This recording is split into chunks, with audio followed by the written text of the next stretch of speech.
আমরা দেখতে পাচ্ছি মিরাজবাগের একটা রাস্তা, যে রাস্তায় সায়েদাবাদের গাড়িগুলো ঢোকার কোনো পারমিশন নেই, তারা এখানে ঢুকে বিশাল যানজট সৃষ্টি করেছে। ওইদিক দিয়ে মুন্সিবাড়ির রাস্তাটা ভেঙে চুরমার, সকল গাড়িগুলি এখান দিয়ে আসছে, কিন্তু যানজট এবং মানুষের দুর্ভোগ কমছে না। যদি মুন্সিবাড়ির রাস্তাটা ঠিক করা যেত আজকে এই যানজট। আপনাদের রাস্তা তো এটা না, এখান থেকে আসছেন কেন? আপনাদের রাস্তা তো এটা না, এখানটা কেন আসছেন?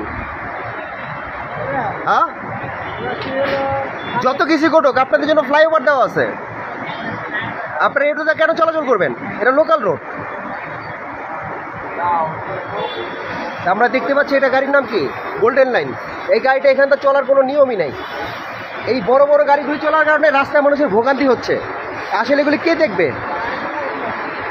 এই সমস্যাগুলোর সমাধান কে করবে? এই গাড়িগুলো যদি না আসতো হয়তো যানজটটা থাকতো না।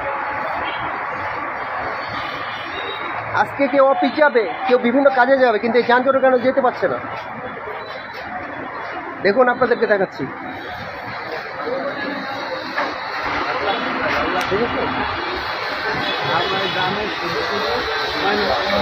এই যে সাকুরা গাড়িটা দেখছি, এটাও সায়েদাবাদ যাবে, কিন্তু এই রাস্তাটা কেন ঢুকবে?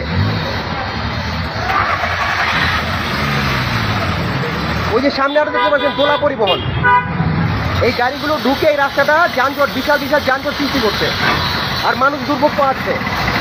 সংশ্লিষ্ট কর্তৃপক্ষের কাছে আমি আকুল আবেদন করবো এই ব্যাপারগুলো দেখার জন্য। এই ব্যাপারগুলো না দেখলে এখানে যানজট কখনো মুক্ত হবে না।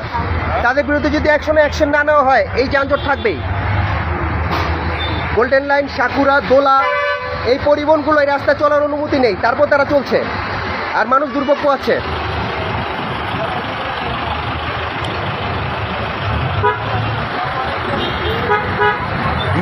মিরাজবাগ থেকে কাউসার আহমেদ পনির, দৈনিক স্বাধীন সংবাদ।